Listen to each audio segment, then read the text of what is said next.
Have you ever placed a bet in sports or been curious to? Imagine having the power of AI at your fingertips to make sports betting. How will AI transform the sports betting industry? This is the topic we're going to dive into today. Let's start the countdown.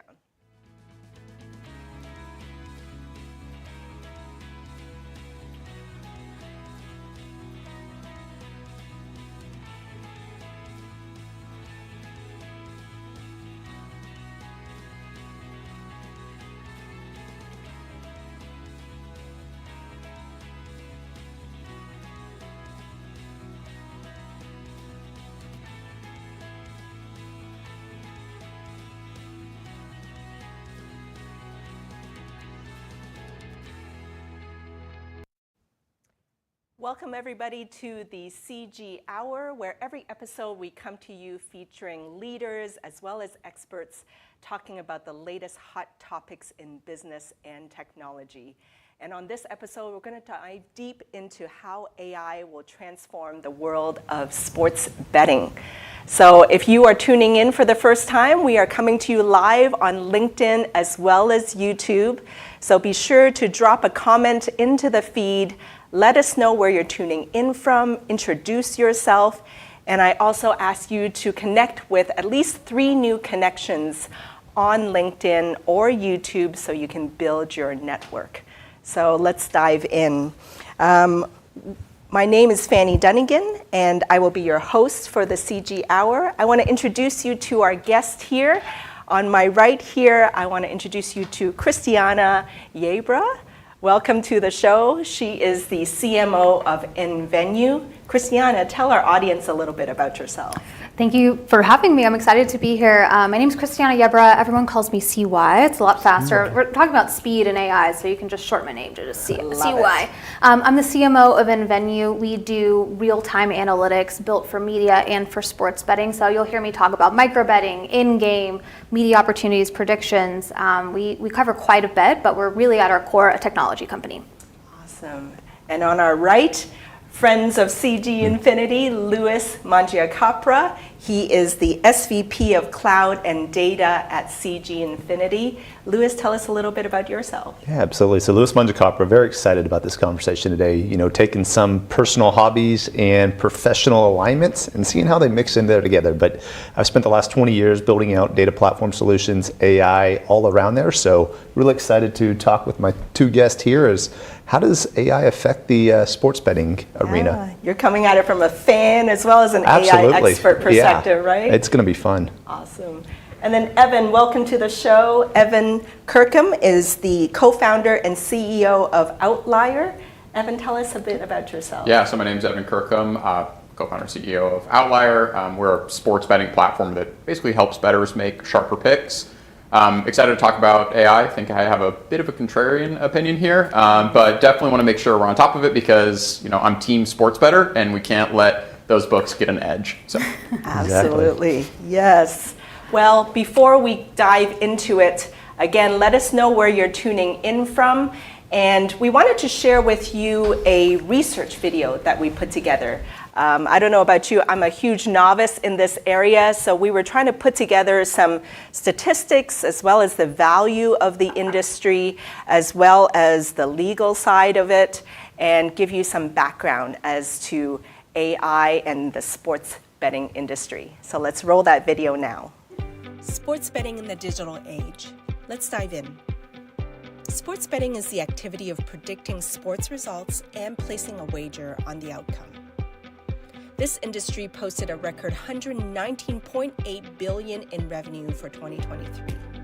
Americans bet $23.1 billion alone on the last Super Bowl. AI's influence in sports betting lies in predictive analytics. It can analyze historical data, player performance, and contextual factors to predict and match outcomes. The fraud detection system by Sports Radar uses AI to analyze betting patterns and flag irregular activities, helping to maintain the integrity of sports betting. Blockchain technology can be a means to ensure transparency and security in sports betting transactions. VR and AR enable fans to virtually attend games, place bets, and interact with other fans. Copyright protection plays a crucial role in safeguarding intellectual property related to sports data. From EU General Data Protection Regulation to the California Consumer Privacy Act, regulators worldwide are emphasizing the protection of consumer privacy. As of 2023, it is legal to have sports betting in 38 states and the District of Columbia. The rise of competitive video gaming has paved the way for an entirely new category of sports betting. So what do you think is next for sports betting? Well, I hope that gave you a background into exactly what is sports betting and the state of the industry right now. But I want to dive a little deeper and get our experts' opinions as well. So Christiana, tell us from your perspective what your company is doing around sports betting and just the general industry right now around sports betting. It's a hot one. It's in a lot of conversations, both where people are excited about, they also have concerns. I think there's also a lot of buzz about the technology piece, and that's where InVenue fits in. We're a micro betting engine built for live sports. Our entire purpose is to generate real-time predictions that can be converted into odds for players to bet on. So I always joke that if we were sitting together at a Stars game, hockey's my sport. What's your sport? I'm a football guy. Okay, so if we're at a football game, yep. I might say, hey, is Dak going to throw to CD for a touchdown? Or is CD signed yet? I don't know. What's the latest? So is Dak going to throw to somebody for a touchdown here on this play? That's a micro bet. So being able to do that quickly in real time is something people have done it forever, but how do you capture that demand digitally? Requires technology. So InVenue takes in historical and live data. We run a lot of our models that we've pre-created. Our founders are supercompute experts. They built some of the most powerful computers in the world at HP, some of them as big as football fields, like massive technology that we're now using to predict outcomes in live sports, which we know can be somewhat unpredictable, right? So,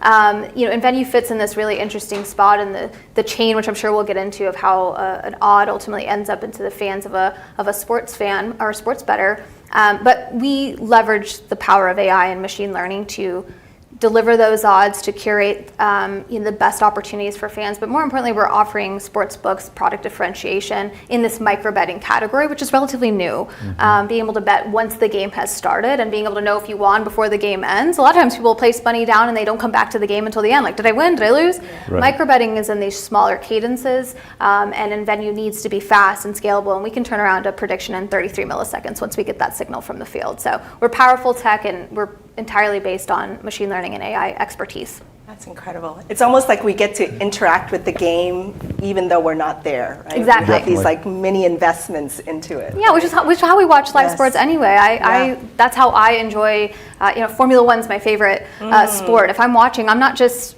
checking in midway through or at the very end to see. I'm watching those moments, the overtake, what's happening in the midfield. Like, I'm fully engaged, and I think whether you're a veteran fan or a super engaged fan, or maybe just a casual fan, or you've never watched sports before, having those opportunities to look ahead and pick or play along or bet along, I think is a great engagement point. Love it.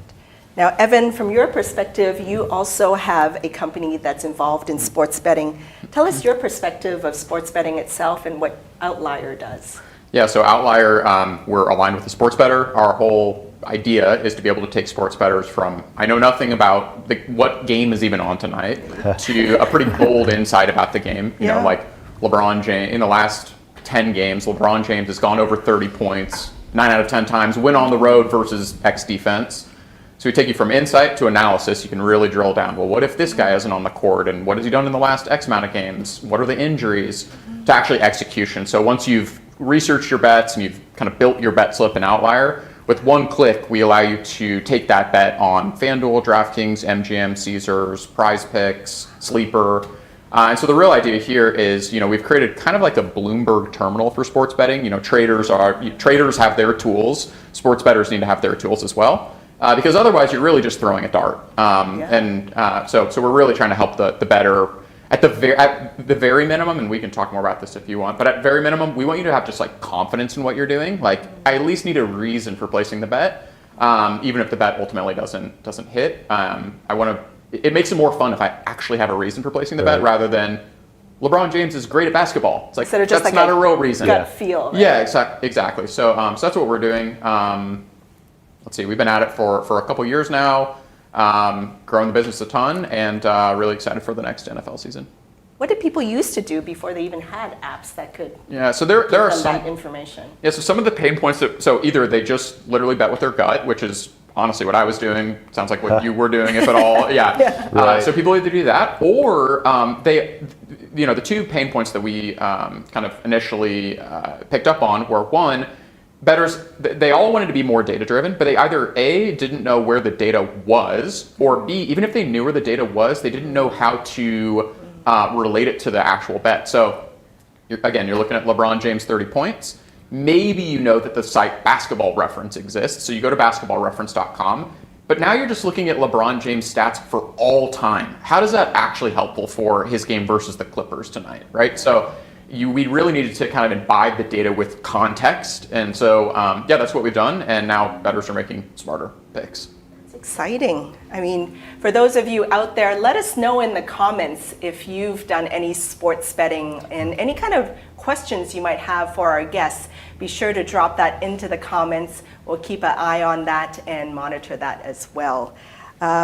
Louis, as a sports fan, right? Yeah. When you hear all this going on around the AI, the analytics around sports betting, how do you feel as a fan? Oh, I think it's a lot of fun. So, going back to the scenario, we're sitting there watching a game. A lot of times before we had this, we're still, hey, I bet you $5 he's going to go throw this touchdown pass or whatever it is.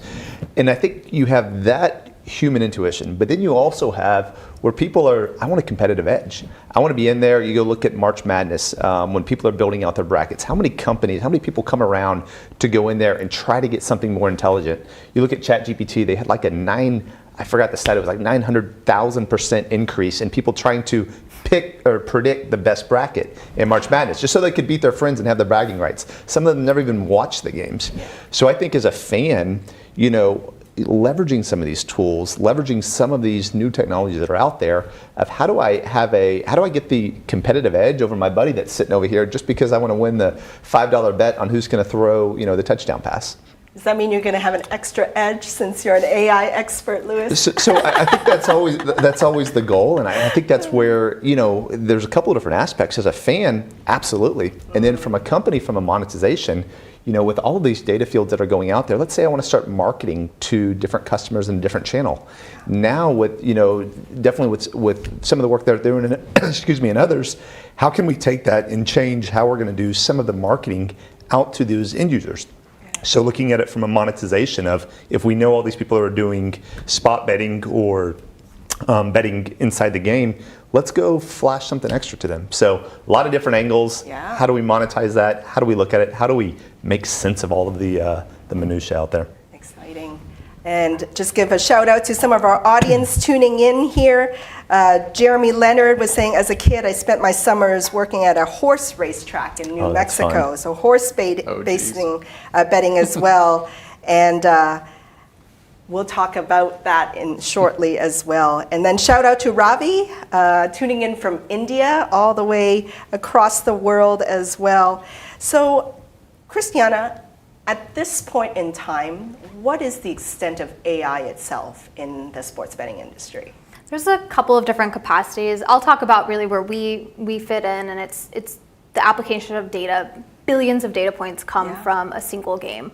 And like baseball as an example, think of all the data comes from even just an at-bat appearance for a single player. So times that by how many players are making plate appearances, how many are throughout the game, how many innings, extra innings, like just multiply the just sheer amount of data. There's a couple of ways that we utilize AI. Is one, to be able to feed that data in quickly. We utilize official data providers that send that information to us pretty quickly, but it doesn't always come to us in the best shape, so we've got to do a little bit of cleanup on that. I'm sure you feel my pain.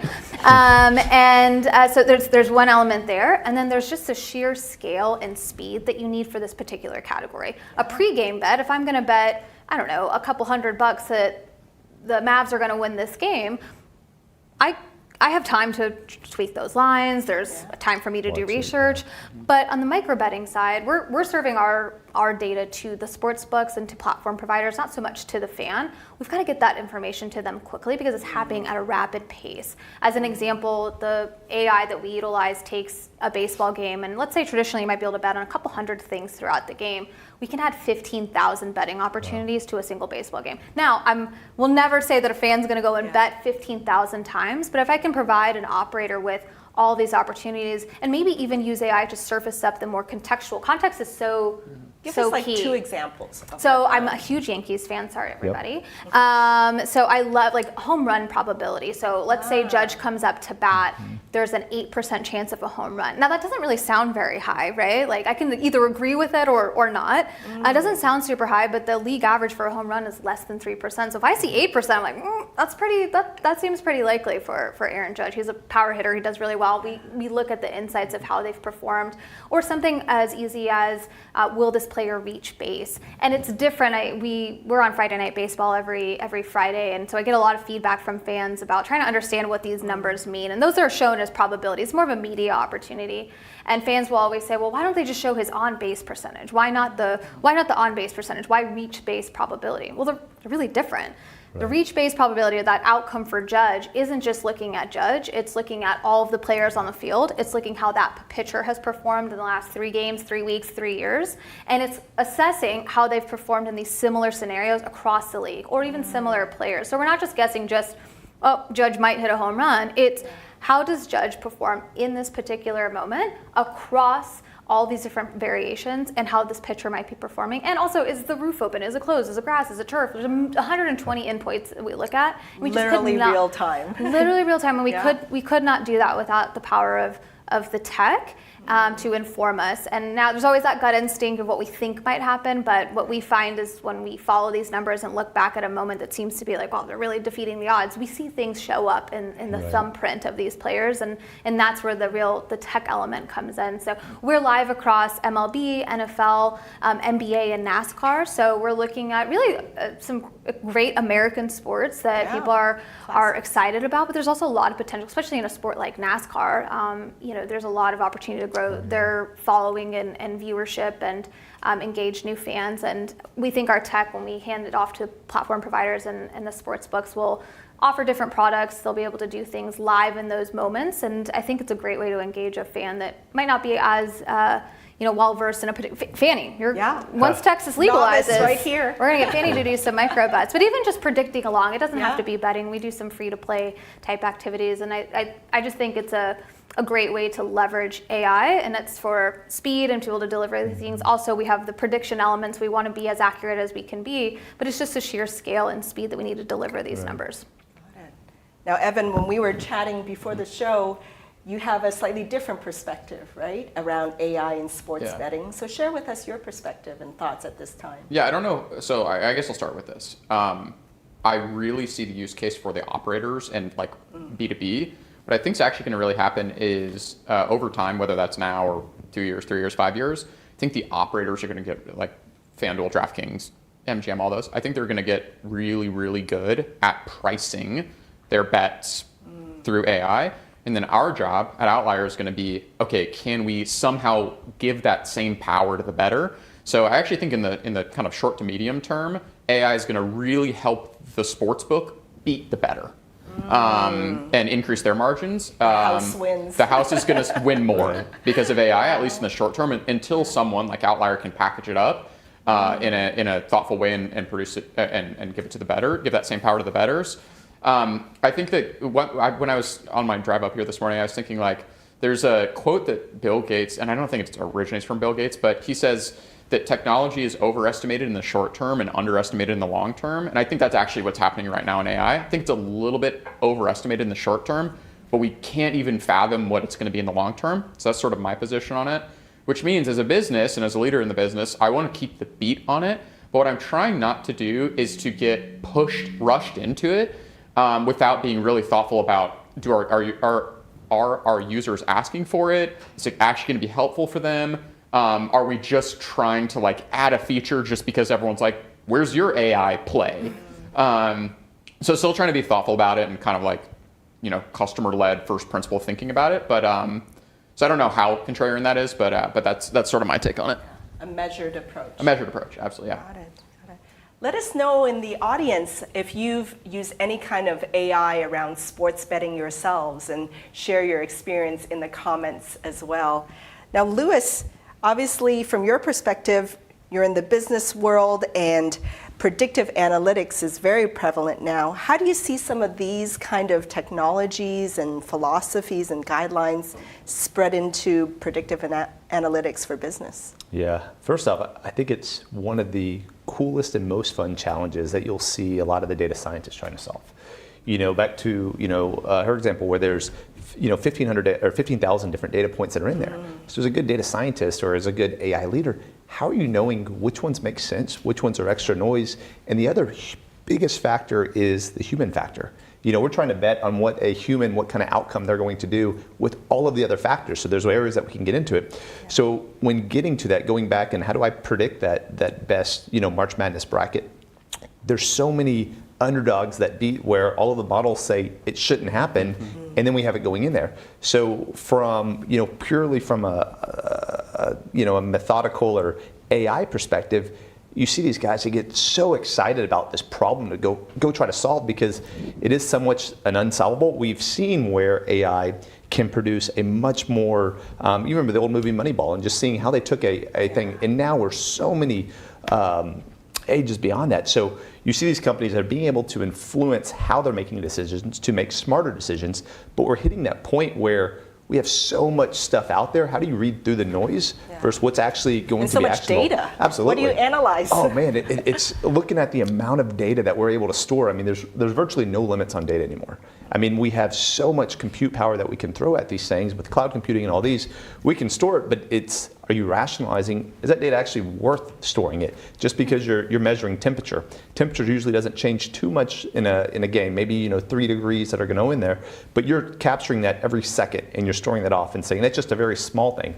Now expand that across all of the different areas going out there and saying, how do I make sure this factors into it? How do I store it? How do I process it? I think there's some companies that can do that very well, and there's a lot of companies that are lagging, and they're looking at the data 3, 4, 5 days, and they still can't be caught up. So I think it's one of those, from a technology perspective, it's one of those very fun challenges. A lot of people have opinions, a lot of people have approaches, and we're still trying to figure out what that is. And I think you see companies that are doing a little bit better than others, but it's still human nature inside there. So overcoming that. Exactly.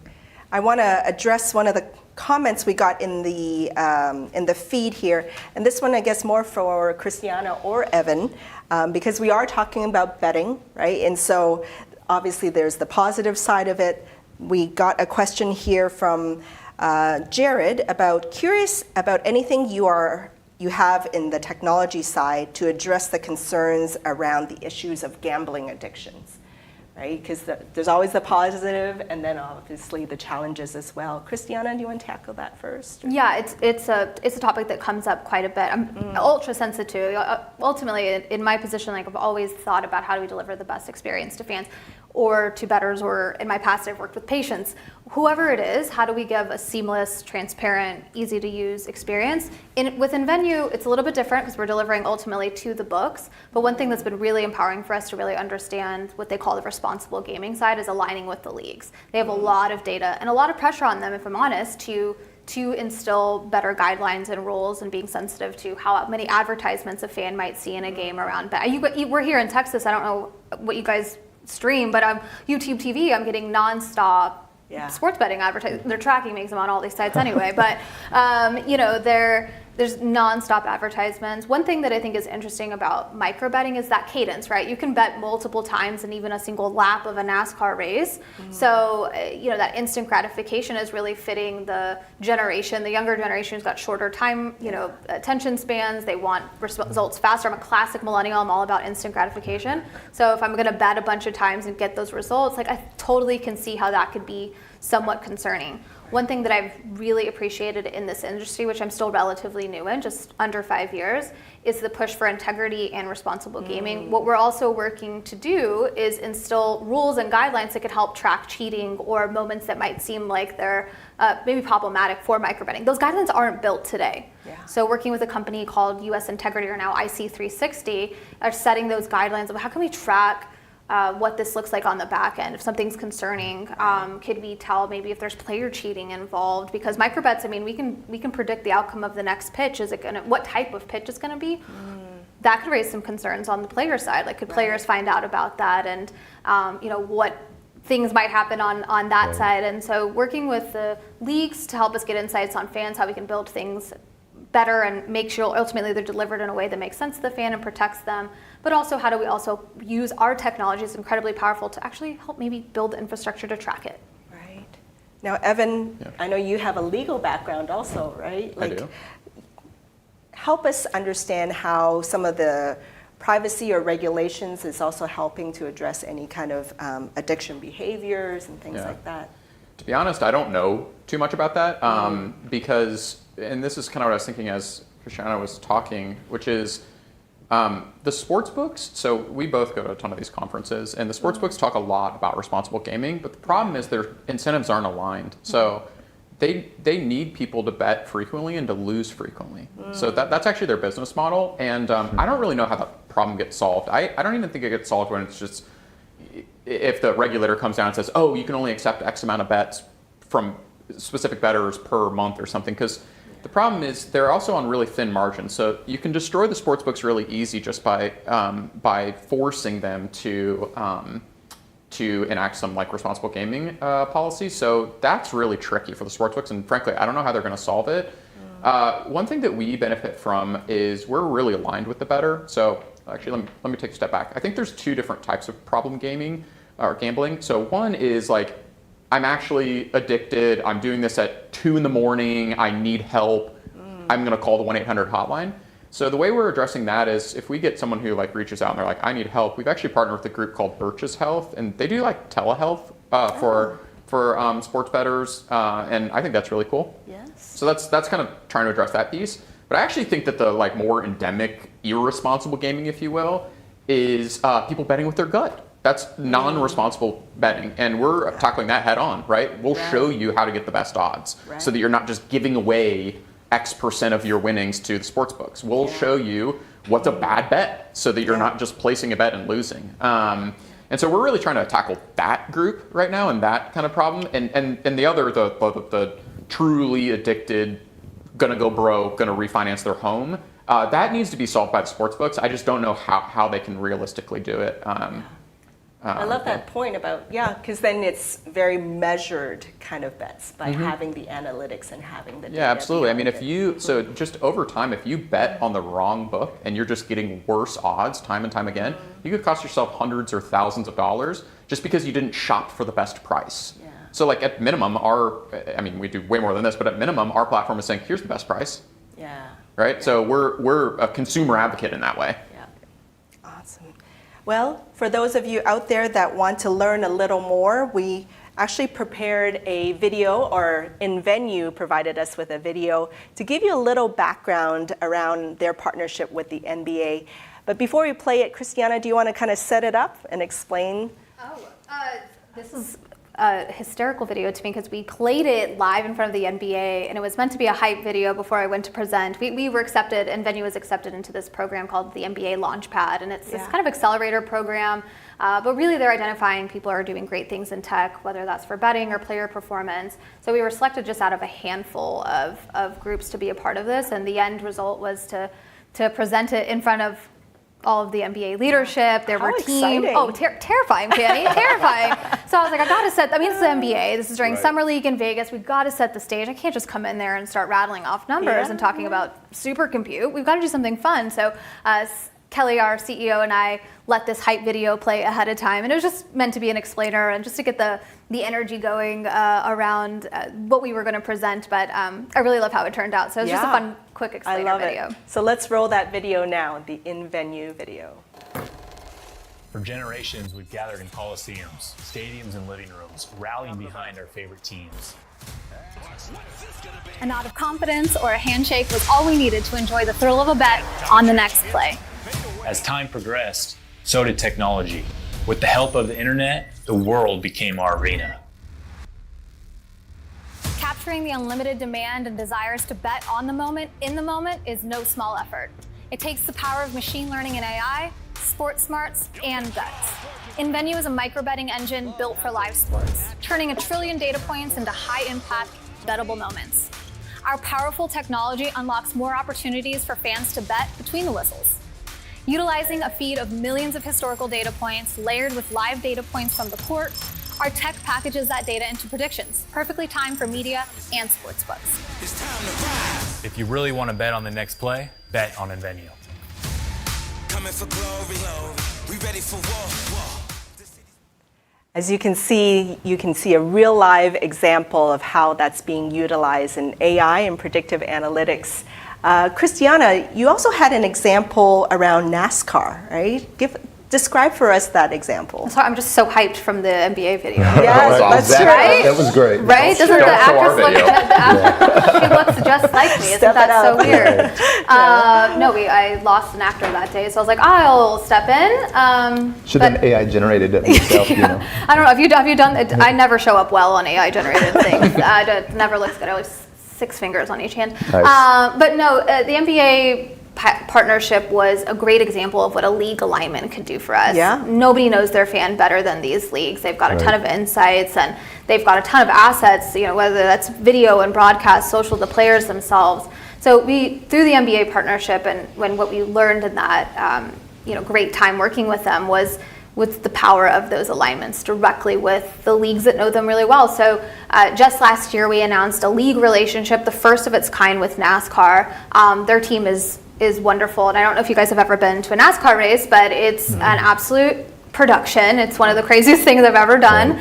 And they happen right here in Texas, all over the country. And we signed a really unique deal, again, kind of industry first, to create the first in-race micro bet. So allowing fans to bet within the race once it starts. Today, without micro betting, fans are betting, who's going to win, who might lead at the halfway point, which constructor, which car might win, who's going to win a certain stage. But there really wasn't anything that served the fan within the race. And I don't know if you've been to a NASCAR race, but you could take a nap in the middle, come back and still have 2 hours of a race, and there's so much time. So NASCAR says, okay, we know we have areas for improvement. We've got really engaged audiences that are getting older. How do we engage a younger fan? How do we keep them watching for longer? How do we give them more points to do what they're already doing as they're sitting either at home or in venue to play along and say, hey, watch what's going to happen. So our technology is so powerful, and the telemetry that comes off these cars and the data points is in the trillions of And they track points. everything in Everything, those cars, right? right? They have a sensor on everything.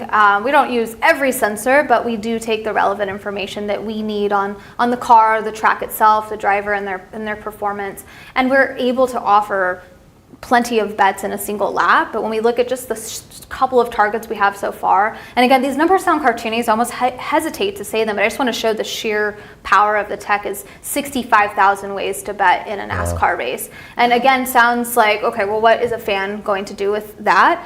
Nothing. If there's no context, they're not delivered to them in a way that makes sense. So the NASCAR alignment's helping us drill into the moments that matter the most. Maybe there's a record that's being chased for a win. Maybe Ryan Blaney's on a hot streak, and maybe this lap he's going to overtake. Who's going to win this particular stage? Is zeroing in on what the fan actually wants to see. We have the tech and some of the sports expertise, but the league gives us so much information and opportunity to pilot and showcase things before they ultimately end in the hands of a sportsbook. Or not necessarily we lose control, but it's ultimately the way these are delivered to fans depends really heavily on the books themselves. So how can we create bets that are contextual, interesting, they make sense for the moment, they're delivered in real time so fans can actually bet while the race is happening, and are they engaging and keeping fans coming back? You can really see the collaboration that's needed with these leagues in order to make it happen, right? I think just being able to bring people in. You remember COVID happened, no sports, and I think one of the first sports to come back, I think it was cornhole or bags, whatever you call it. And there was like millions of people watching these cornhole. We were so desperate. It was like Tiger King and cornhole. That's all we had. And I think that same idea, some of these sports that traditionally people haven't seen, being able to kind of go in there and be like, wow, this is cool. I didn't even know all these things. Cricket was a big thing. I haven't watched a lot of cricket. I had a guy at my office and he's explaining it to me. I'm sitting there, I'm like, this is kind of cool. I'm trying to figure out, I'm playing the baseball game in my head, like how this should work. But he was like, yeah, we got to do this. In the US, they were making a splash in there. So I think it's a great way to introduce people to some different sports that we might not have seen before. Yeah. I saw a comment in the feed from Sarabjit. In India, we usually go for betting apps for cricket. So Exactly. it really can be a worldwide thing. Evan, from your perspective, right, from NBA to NASCAR, let's talk about football, right? Yeah. We're in the midst of football season now, and the Super Bowl itself generates all kinds of bets and things like that. Walk us through how an app like yours might benefit a fan when it comes to betting on football and Super Bowl and things like that. Yeah, so our app is, we partner with all the major sports books. If the bet, or otherwise called market or otherwise called line, is available on one of the sports books, it's available on Outlier. So of course, we have full coverage of Super Bowl bets and all NFL bets for that matter.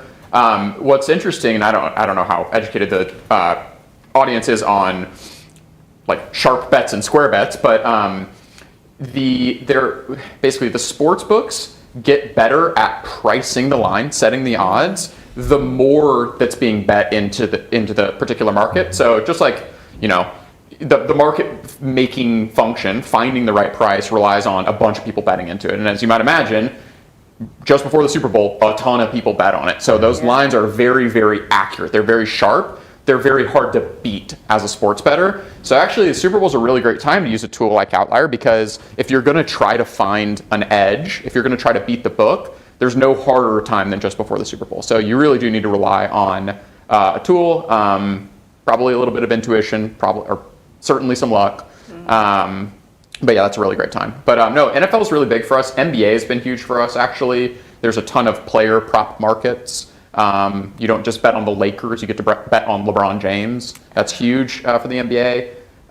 No wonder there's all kinds of levels that Cristiano mentioned. Oh yeah, I mean, right? It's not just the sport itself. Oh, the it's not just players. like, so there's game lines. Are the Lakers going to win, and then by how much, and then how many points are going to be scored between both teams. And then there are player props, which is not just how many points will LeBron James score, it's like how many assists will the second stringer who may or may not get off the bench produce.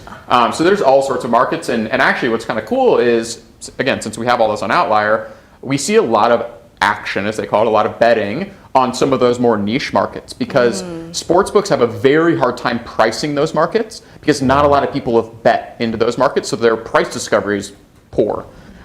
So those niche markets are actually, for all the bettors out there, you want to find value, go bet on some second string players assist props or something like that. There you go, free tip right there for you all. Otherwise, $20 a month. It's not as fun, $20 a month. It's not as fun to do, but that's really where you might actually get some edge over the sportsbook. I liked a podcast you did, I think it was like 9 or 10 months ago, where you're talking about how you think about kind of two types of bettors, and the top down versus the others. And I thought it was really interesting how you've kind of separated your offerings and your education. Like you guys have done a great job on really thinking about the approach. So Yeah, thanks.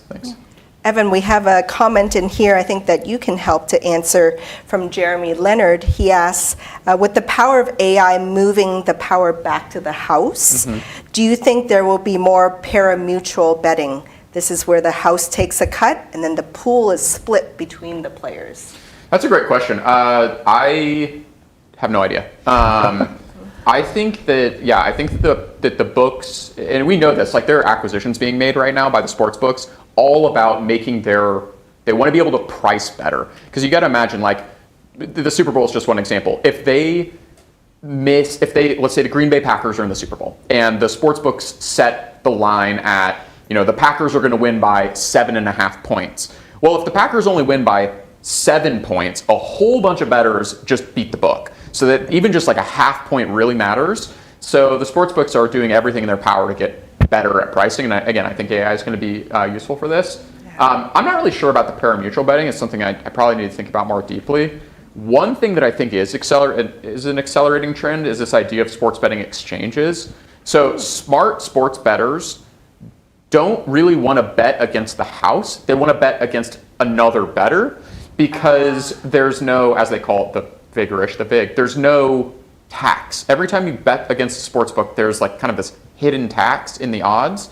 And if you can bet against a bettor versus the book, you don't pay that tax. And so over time, your winnings actually rack up more. So I actually see there being a really good path forward for these exchanges. It's just hard to get market penetration. There's a whole separate set of issues for them. But that's where I actually see the market going, is towards exchanges that kind of look for all intents and purposes like a sports book. But yeah, maybe pari-mutuel becomes more of a thing. Now, Lewis, you see all kinds of AI models out there, right? Some better than others. Do you ever think that with all these different AI models and tools for sports betting, the company or the tool with the best analytics wins, and so then is it a form of so-called cheating that if you subscribe to a better model, then you'll get more winnings? Or like, what are your thoughts on that? I mean, maybe it's who has the best marketing will win, because I think it's going to be like cars. What's the best car out there, and what's the fastest car? What's the best? And I think that's where you're going to see a lot of companies. They all claim that we're going to be the best. Here's why we do the best. I think getting down to the customer, I think that's going to be one of those, ultimate goals that you're approaching is, how do I find the best? Because as a consumer, I want to have the cheapest bet. I want to have the best odds. I want to go through there and see what it is. Some of it's might not be achievable, but I think getting into there, I think it's going to be very interesting on.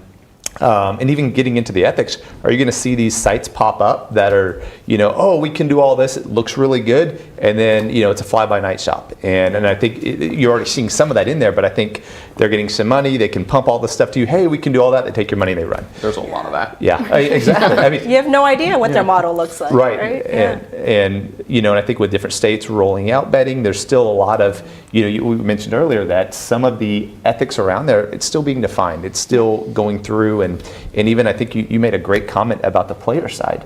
Are we ever going to see where the NFL or the NBA or name your favorite sports league are having to put in rules to make sure the players are not doing something that could be affecting the outcomes? We saw that with Ohtani and his drama kicking off his, and all the questions that, I mean, it's not uncommon. There are people being banned for life or for their involvement, but yeah, it's an interesting dynamic. I think a lot of people don't really know that a lot of rules changed just in 2018. We're still very early in the legalization and allowing the states to really make those decisions. And Texas isn't there yet, but I think it's potential, and the potential is certainly there. But yeah, it's been really interesting to follow, especially on that side. Now, Evan, you mentioned your app is literally one click to the actual sports betting platform. We got a question from the audience about Hold me to account. what's everyone's preferred sports betting app platforms? What are some of the common, popular ones? Here in Texas, We have none of them. partners here, so I'm partnered with these people, so I got to be careful. But What does the market say? the market says FanDuel. FanDuel, and admittedly, they have the best user experience. I think it's the easiest to navigate. I actually think there are way too many bets available. I think that's right. Well, I won't go into that. But yes, I think FanDuel is probably the best. Then there's these separate set of apps called Daily Fantasy Sports 2.0 apps. They're kind of skirting regulation. So, for instance, in Texas, you can make bets. It's just you bet on an app called PrizePicks or an app called Underdog or an app called Sleeper. In that category of apps, PrizePicks is just running away with it. They have all the kind of influencers, they've got all the hype, it's super easy to use. I actually think that's probably the model going forward for the entirety of the country. Yeah, PrizePicks and FanDuel I think are they're certainly market leaders. There you go, folks, for those looking to get started. Christiana, when we were prepping for this show, you mentioned this term called data chain, which is very similar in manufacturing to like a manufacturing supply chain. Explain that concept to us, to how to view data as a supply chain almost. Well, I'll start actually with the question of which is your favorite. I think this comes back to how data flows through betting and the product offerings. I think fans are going to choose obviously the better experience, potentially better pricing. But where are their friends betting? Like, are they gonna see the similar things? It's kind of the streaming. It's a streaming battle. Like, I don't use HBO because it's the fastest or that it has the cleanest experience. It certainly could be improved, or Disney Plus, whatever. But I'm subscribed because I want to watch the shows that my friends are subscribed to. I think there's going to be pressure to have the social element is so key, and the speed at which things are delivered obviously matters. But I think it's really going to be about the social piece of that, and the experience has to be super crisp. But speaking of experience, in order to do that well, things have to make sense contextually, and they have to be delivered at a pace that makes sense so people can watch and play along. The data chain that I shared is, and I think if you're in this betting space, you might understand it, but if you're a fan, just even watching a graphic show up on screen, let's just even say Apple TV is our media outlet. You'll see a bug at the bottom right-hand corner that updates with every single pitch. So a reach base outcome, or is there a 70% chance of an out at this play? That number updates in real time. But what you're not seeing is how many different phases of the chain that exist just that show up on that one screen. So let's just say a pitch happens. That signal is sent around the world and spliced up into 100 different ways or a million different ways.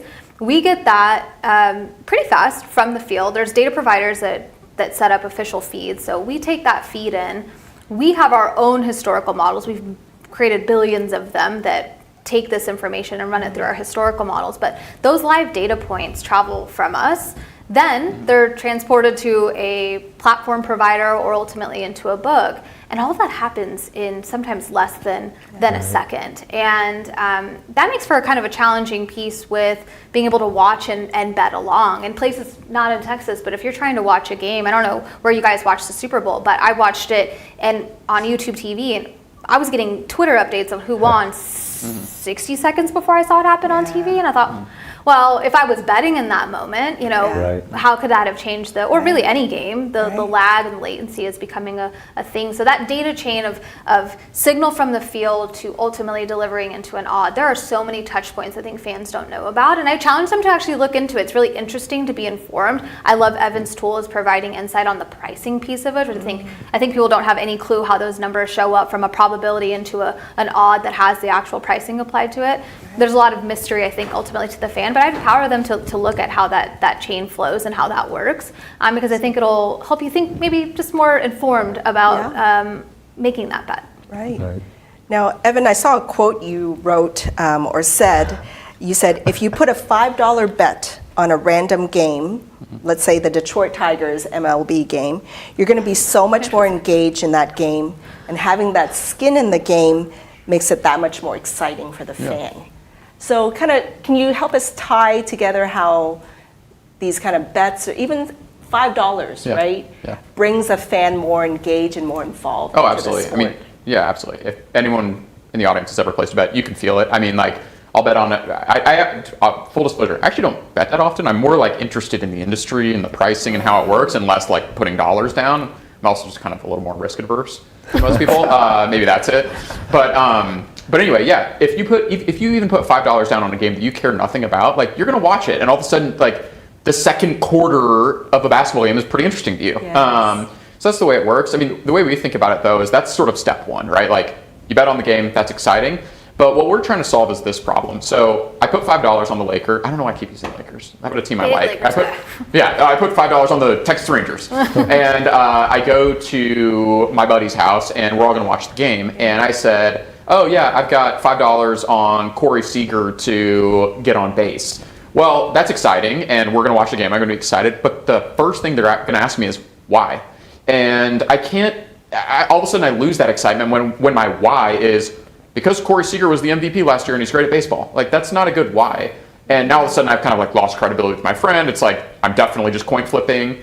But if I'm able to tell him, well, Corey Seager's hit a home run in 3 out of his last 5 games, and when he faces lefties, he's, 15%.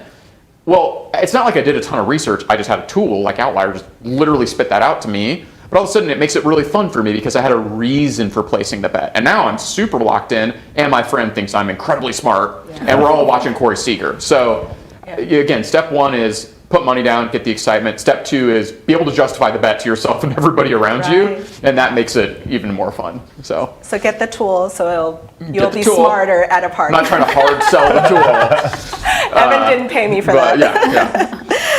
Well, let's play the video now for Outlier to give us, to everyone in the audience, a little bit more background about the Outlier app.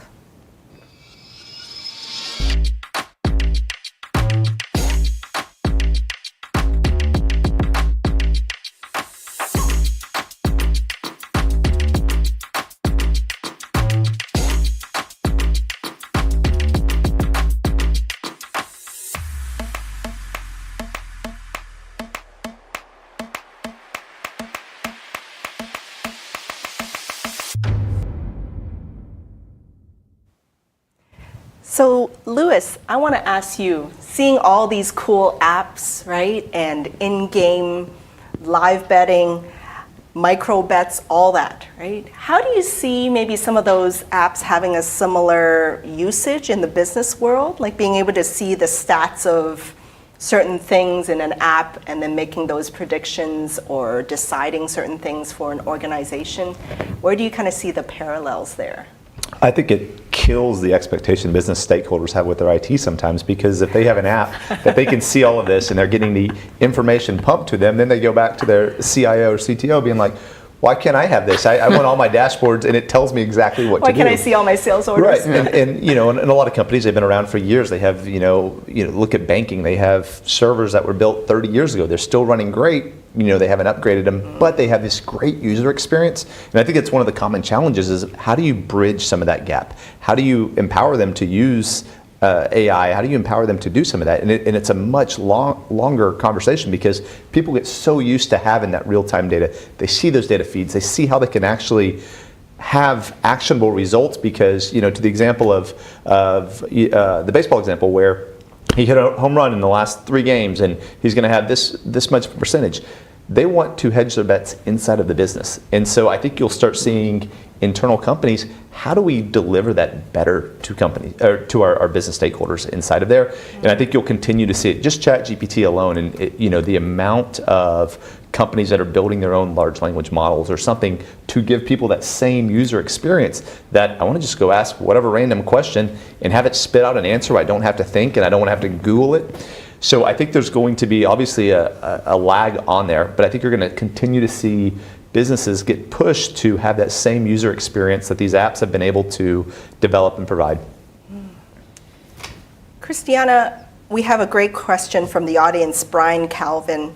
As AI in betting advances, how would we deal with the potential feedback loop like we see in AI-generated art, where the AI is analyzing betting data that was made with AI? AI art, I'm interested in that.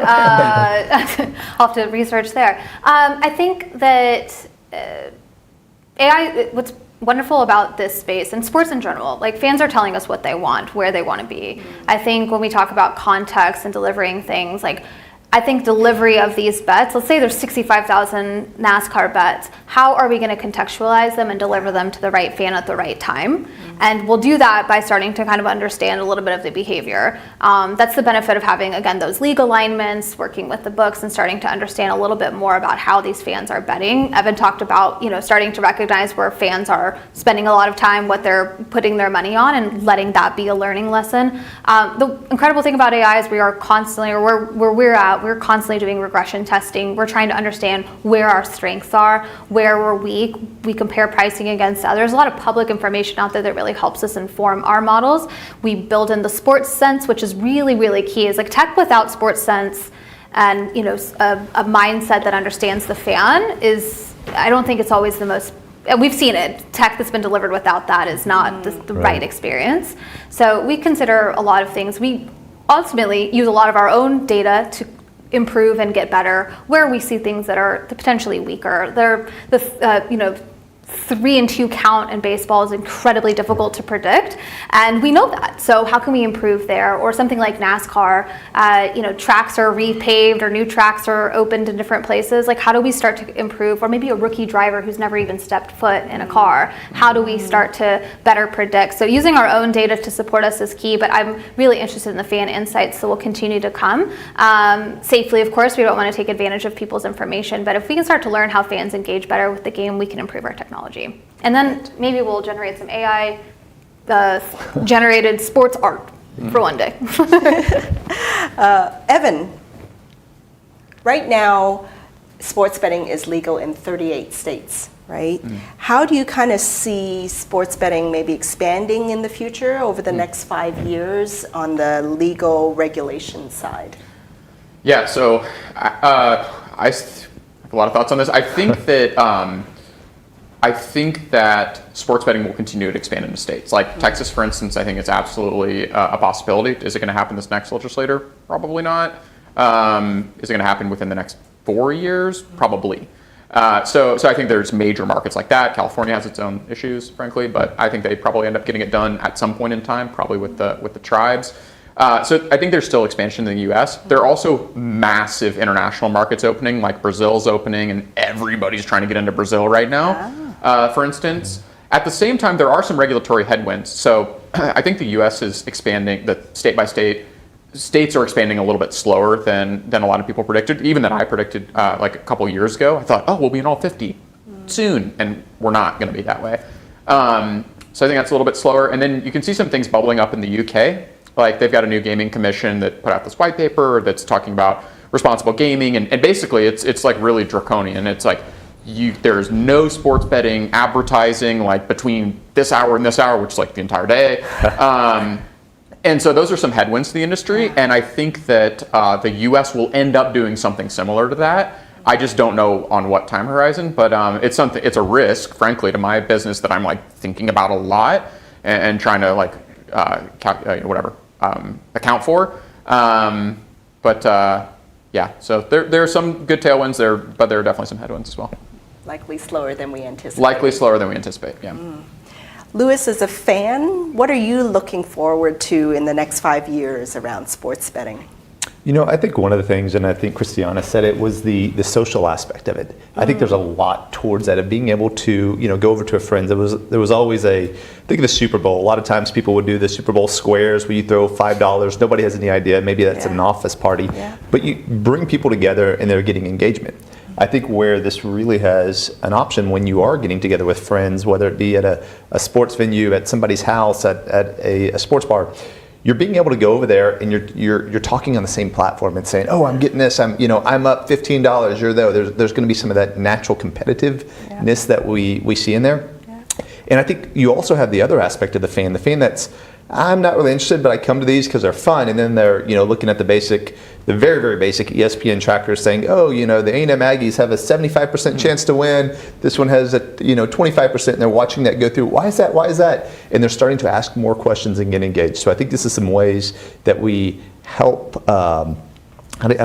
Educate's probably the wrong word, but it's helped them say, oh, why is this important? Why is it, why is a full count important? That he's got 3 balls, 2 strikes. Why is that any different from, 3 and 1? And so I think there's a lot of questions that'll be answering that people are going to get more involved. So as a sports fan looking at this, I think ways that we can grow our social interactions, but also grow education of some of the different areas or the interdependencies of the sport. So as we kind of close out, I want to get from Christiana as well as Evan, kind of like your quick highlight things for the fans out there. What can fans look forward to in the next 5 years around sports betting? Louis, you rocked it. I think the future of sports betting is going to look a lot less like a traditional sports book or the sports bar, and a lot more like a Super Bowl party, where you've got more diversity, you've got fans engaging.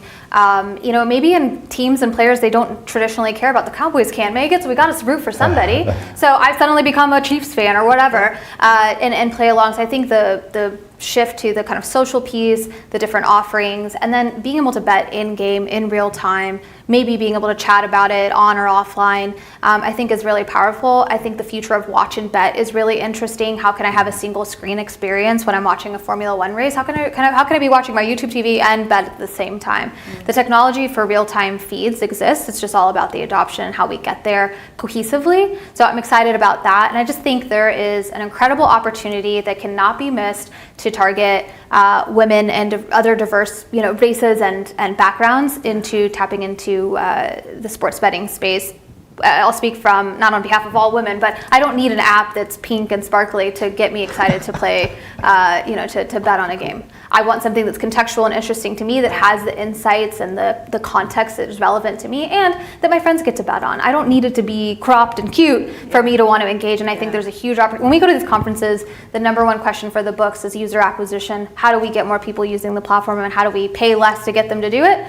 They should be paying attention to Latino fans and women fans. There are a lot of people out there who I think are engaged, and there's going to be some really cool movement to capture that audience. I'm excited for it. Yeah, education's so key. Like I didn't know, and so now through this show, it's like I'm more interested, I'm more educated about it, right? rally go for us in crazy the on our Senate side. over here. Yeah. Evan, what can fans look forward to in the next 5 years? Yeah, I think that there are will be a few major developments. One is, I think sports betting is very, very complicated right now. I'm in the space, and I'd still if I'm trying to compute plus 700 in my mind, whatever, it's too complicated. I think we're going to get a lot more simplified betting options. That's kind of what PrizePicks is doing, and the sportsbooks all see a simpler experience wins. This is way too complicated. We need it to be more simple. So that's one. Two is, I think that there are some interesting in-game experiences. For instance, I think the micro betting could be huge if pulled off correctly, and again, real-time feeds would be massive. I also think there's some really kind of different ways of thinking about sports betting. I was talking to a company, it's almost been a year, need to check in on them, but Hope they're well. I hope they're well, honestly. Haven't heard much, but I was talking to a company, and their idea was, okay, so you swipe your credit card, and there's basically a keep the change program, right? And that change just automatically gets put on your favorite sports team. So for me, it'd be the Cowboys to win the Super Bowl, and I'm swiping my card, and I'm not even really actively betting, but I'm passively betting. So there's also, I think at the end of the day, we need better, simpler, more inclusive game types. And I think we'll absolutely get those, honestly, in the next probably 24 months, but certainly in the next 5 years. Awesome. So as we wrap up here, I saw tons more questions in the feed that we couldn't get to. So make sure you connect with our guests, Christiana, Louis, as well as Evan, and connect with them on LinkedIn as well as other platforms to kind of get your answers or your questions answered. And thank you for tuning in. Thank you to our guests for all your different perspectives, all those great examples. These are all sports that we watch and love. So for those of you out there, be sure to save the date for October 9th, where we will get into the topic of AI and data in the energy industry. And so huge shout out to CG Infinity, that without them, these shows wouldn't exist and we wouldn't be able to provide this value to you all in the audience. So thank you to our guests. Thank you to our community out there online. And as they say at CG Infinity, people first, driven to transform. And as we wrap up, we want to play for you some of the people of CG Infinity and some of the bloopers that they have when it comes to putting together videos. So we'll wrap up with that and hope you have a nice laugh. And hydrogen projection. We're going to try that one more time. With non-compliance fines up to $7,500. Tripped up there. What the system is actually doing here is using algorithms to generate outputs that might be blah, blah. Okay, The career we chose is God. The career that we chose is awesome. That's an amazing story.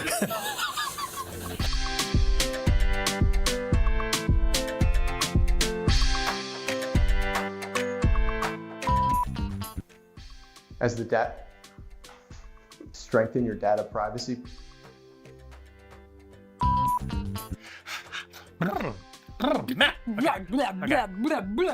Okay. The states can. Why can't I use words today in particular? This one's. Today, we are assuming that people. Let's start over. That was too early. Let's start over. If you're familiar with the infinite monkey problem, We're good. nobody or knows what Hamlet is going through. It takes I a. think you guys are too. The Federal Energy Regulatory Commission, or FERC, is making moves with its dynamic line rating framework to improve. Sorry. You cannot get good help up in here. I know. The crew. The No. crew. What's Look, up with the driver? don't you understand? I have needs. At number 5, researchers at the Maddie's still gonna play with this in post-production. Like make it like. It's when they. God, that's bad. You're not gonna be able to get it. That'd be trapped. I got close. You never got one. Yeah. You almost got it. And the spider's right there too. Get it, spider.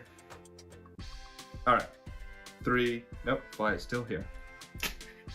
Oh, wow. And we were recording all of that. Okay. Well, that can go in the bloopers. It's not bad.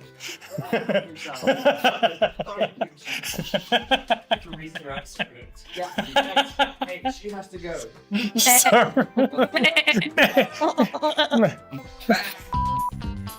Okay.